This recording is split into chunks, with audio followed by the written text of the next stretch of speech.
Hi అండి. అందరికీ నమస్కారం. అందరూ ఎలా ఉన్నారండి?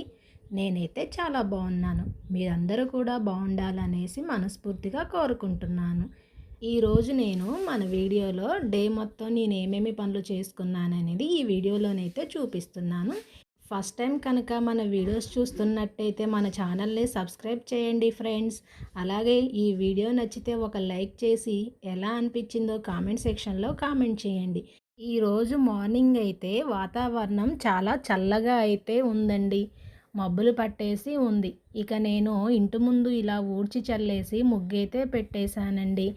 ఇక తర్వాత గిన్నెలు అవి ఉంటే అన్నీ తోమేసి వాషింగ్ మిషన్లో బట్టలు కూడా వేసేసానండి. ఇక నేను మా తోటలో అంటే చిన్ని గార్డెన్లో నేను పూల మొక్కలు అయితే పెంచుకుంటున్నాను కదా, అందులో ఉన్న ఒక మందార చెట్టుకి పూలైతే పూసాయండి. డైలీ ఒక 4-5 పూలైతే పూస్తున్నాయండి. భలే అనిపించాయి. అలాగే ఇంకా మొగ్గలు కూడా ఉన్నాయండి. మీకు ఇంతకుముందు ఒక వీడియోలోనైతే చూపించాను. చెట్టు నిండా కూడా మొగ్గలు ఉన్నాయనేసి ఒకసారి ఆ వీడియోని కూడా చూసేయండి. ఇక పిల్లలు లేచిన తర్వాత టిఫిన్ అయితే వేసేసుకున్నామండి. ఈరోజు టిఫిన్కి దోశ అయితే చేశానండి. టిఫిన్ చేసేసి టీ తాగడం కూడా అయిపోయిందండి. ఇక ఈ స్టవ్ మొత్తం క్లీన్ చేసేసుకొని గిన్నెలు కూడా తోమేసుకున్నానండి. మధ్యాహ్నం లంచ్లోకి ఈరోజు దోసకాయ కర్రీని అయితే చేస్తున్నానండి. దోసకాయ టమాటా అయితే చాలా టేస్టీగా ఉంటుందండి. ఈ వేసవి కాలంలో ఇలా కొంచెం వాటర్ కంటెంట్ ఉండే వెజిటేబుల్స్ తీసుకుంటే మంచిదనేసి ఎక్కువగా నేను సొరకాయ, దోసకాయ ఇలా ఎక్కువగా చేస్తుంటాను. మా పిల్లలైతే నేను కోసిన దాంట్లో సగం వాళ్ళే పచ్చి ముక్కలనైతే తినేశారు. ఇక మిగిలిన సగంతోనైతే చేస్తున్నాను. ఇట్లా కర్రీస్లలో కొంచెం మనం ఫ్రెష్గా నూరి పెట్టుకున్న అల్లం వేసుకొని చేసుకుంటే కర్రీ చాలా టేస్టీగా ఉంటుందండి. ఇక ఇది కర్రీ అయిపోయిన తర్వాత మా పిల్లలు గులాబ్ జామ్ కావాలనేసి అడిగారండి. ఒక హాఫ్ అన్ అవర్ పడుకొని చేస్తాను లేరా అంటే, లేదు నాకు ఇప్పుడే చేయాలి అని అంటే, సరేలే చేస్తాను అనేసి అన్నాను. నేను అన్నానో లేదో ఒక ప్యాకెట్ తీసుకొచ్చి దాన్ని కట్ చేసి కూడా పెట్టారు. మేమే చేసుకుంటాం అనేసి. సరే వాళ్ళతోటే చేపిద్దామనేసి నేను ఆ గులాబ్ జామున్ అయితే చేపించానండి. వాళ్ళే పిండి కలిపారు. వాళ్ళే రౌండ్గా బాల్స్ కూడా చేశారండి. చూడండి ఇక వాళ్ళు కలిపి చేసింది ఎలా ఉందో మీకైతే ఈ వీడియోలోనైతే చూపిస్తాను. నాకు ముందు ప్యాకెట్ కట్ చేయకముందే కట్ చేశానని చెప్పారండి. ఇక కట్ చేసిన తర్వాత చేయకుండా ఊరుకుంటామా? సరేలే చేద్దామని అంటే, తీరా చూస్తే వాళ్ళు ఆ ప్యాకెట్ కట్ చేయలేదండి. నేను ప్యాకెట్ ఓపెన్ చేసినా అంటే త్వరగా చేసేస్తాననేసి నాకైతే అబద్ధం చెప్పారు. సరేలే అనేసి ఇది మధ్యాహ్నం 2 గంటల సమయంలోనండి.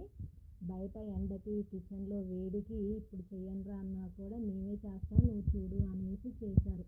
వాళ్ళే పిండి కలిపేసి చేశారండి. ఈ పిండి మా పాప అయితే కలుపుతుంది. ఆ ప్యాకెట్ మీద ఉన్న ఇన్స్ట్రక్షన్స్ చూసి చేశారండి. పర్లేదు కొంచెం, కాకపోతే పిండి అనేది కొంచెం గట్టిగా అయింది. ఇంకొంచెం వాటర్ కలుపుకొని చేస్తే బాగుంటుందనేసి చెప్పాను. కానీ ఇలా మనం బాల్స్ జుట్టే సమయంలో చేతికి ఇలా ఆయిల్ రాసుకొని చేసుకుంటే బాగానే ఉంటాయి అనేసి చేశారండి. కాకపోతే చూసారా బాల్స్ అనేవి ఎలా వచ్చాయో. మళ్ళీ ఒకసారి నేను కొన్నిటిని అయితే చేశాను. అలా చేసి చూపిస్తే వీళ్ళు చేశారు. బాగానే చేశారండి బాల్స్ అన్నీ కూడాను. అయినా ఇప్పుడున్న పిల్లలకి మనం 10 సార్లు చెప్పాల్సిన అవసరం లేదండి. ఒక్కసారి చూపిస్తే అసలు వాళ్ళు అల్లేసుకొని పోతారు. చూసారా చాలా బాగా చేశారని చూపిస్తుంటే, నువ్వు కాదు చేసింది నేను చేసింది అనేసి ఇంకొక బాల్ తీసుకొచ్చి చూపించారు. కాకపోతే ఈ ఆయిల్లో మాత్రానికి నేనే డీప్ ఫ్రై చేశానండి. వాళ్ళని ఆయిల్ దగ్గరికి ఎందుకులే అనేసి చేశాను. కానీ లేదు ఇవన్నీ చేసిన వాళ్ళం మేము కూడా ఫ్రై చేస్తామనేసి అన్నారు. నువ్వు ఎక్కడైనా ఆటలాడు కానీ ఈ గ్యాస్ దగ్గర ఆయిల్ దగ్గర ఆడకూడదమ్మా నేనే చేస్తాను అనేసి చేశాను. ఇలా బాల్స్ అన్నింటిని కూడా ఫ్రై చేసుకున్నానండి. అది ప్యాకెట్ 180 గ్రామ్స్ ఉందండి. దానికి నేను ఒక కప్పు అంటే 200 ఉంటుందండి. 200 గ్రామ్స్ షుగర్ అయితే తీసుకున్నాను. తీసుకొని సిరప్ని అయితే రెడీ చేసుకుంటున్నానండి. చూసారా వీటన్నింటిని కూడా ఇలా ఫ్రై చేసేసి పక్కన పెట్టేశాను. దీనికి సిరప్ కోసం ఇలా ఒక గ్లాస్ తోటి 200 ఉంటుందండి. అది 200 గ్రామ్స్తో తీసుకున్నాను. అలాగే 3 గ్లాసుల వాటర్ అయితే పోసానండి. ఈ షుగర్ మొత్తం కూడా కరిగేంత వరకు గ్యాస్ పైన లో ఫ్లేమ్లోనే ఉంచాలండి. ఇలా కలుపుతూ అయితే మనం ఈ షుగర్ని అయితే కరిగించుకోవాలి. ఇలా పూర్తిగా కరిగి ఒక 2 నిమిషాల పాటు ఇలా మరిగించుకోవాలండి. ఇక ఈ షుగర్ సిరప్ అయితే రెడీ అయిపోయింది. ఇందులో మనం రెడీ చేసి పెట్టుకున్న ఈ గులాబ్ జామున్స్ ఉన్నాయి కదా అండి, వీటన్నింటిని అందులో వేసుకొని ఒక 5 నిమిషాలు ఉంచితే సరిపోతుందండి. ఎక్కువసేపు ఉంచితే ఇవైతే మెత్తగా అయిపోతాయి. ఒక 5 నిమిషాల పాటు ఇలా వేసేసిన తర్వాత అటు ఇటు ఒకసారి కదిపేసి ఇక తర్వాత అసలు ఏమీ కూడా ముట్టుకోవద్దండి. చూసారా మా పిల్లలు చేసినవి ఎలా వచ్చాయో. వీళ్ళు కాలుతున్నాయి అనేసి ఎక్కువ సమయం పాటు ఉంచారండి. కొంచెం మెత్తగా అయితే అయ్యాయి, కాకపోతే షుగర్ అయితే సరిపోయిందండి. స్వీటు చాలా బాగుంది. ఇక ఇవి అయిపోయిన తర్వాత నేను ఇక ఈవినింగ్ ఇక బట్టలన్నీ ఉన్నాయి కదండి, వీటన్నిటిని తీసేసి మడత పెట్టేసుకొని ఇక ఇంట్లో పని అయితే స్టార్ట్ చేసుకున్నాను. ఇక ఈ బట్టలన్నీ మడత వేసుకొని సర్దుకోవటానికి ఒక 1/2 అవర్ టైం అయితే పట్టిందండి. ఇక అయిపోయిన తర్వాత గిన్నెలు రుద్దేసి ఇల్లు అయితే ఊడ్చేసుకున్నాను. ఇక ఈవినింగ్ వంట చేసుకోవచ్చు అనేసి ఉన్నాను. తర్వాత మార్నింగ్ పప్పులు నానబెట్టాను కదా అండి, ఆ పప్పులన్నింటిని కూడా గ్రైండ్ చేసుకుందాం అనేసి చూశాను. కరెంట్ అయితే పోయిందండి. కరెంట్ వచ్చిన తర్వాత అయితే వీటిని గ్రైండర్లో వేసి గ్రైండ్ చేసుకోవాలి. ఇక కరెంట్ వచ్చిన తర్వాత ఇలా గ్రైండర్లోనైతే వేసుకుంటానండి. దీనికి ఒకటి ఇలా లాక్ సిస్టమ్ లాగిచ్చారండి, దాన్ని గట్టిగా అనేస్తే టైట్ అవుతుంది. ఇక పప్పు కొంచెం కొంచెంగా వేసేసుకొని కొంచెం వాటర్ అనేది వేసి ఇలా మెత్తగా అయితే రుబ్బుకుంటానండి.